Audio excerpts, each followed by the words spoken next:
ভাই crazy ride. তো আজকে আমি এই যে এই পিচ্ছি কুলাপেনের সাইকেলটা একটু চালাবো, একটু দাও। তো মোটরসাইকেল রাইড করার পরে আর কি এটা ফার্স্ট, তো চলেন। তো এই সাইকেলটা কিন্তু আমি এখন চালাচ্ছি। ওই ভাইয়াটার সাইকেল, ভাইয়াটা খুবই ভালো।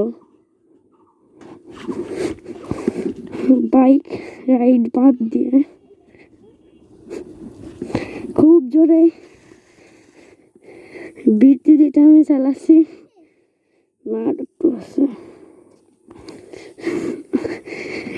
ভাই R15M চালাচ্ছি আমি। R15M বাদ দিয়ে কি চালাচ্ছি এখন, এই যে আমার ভালোবাসা।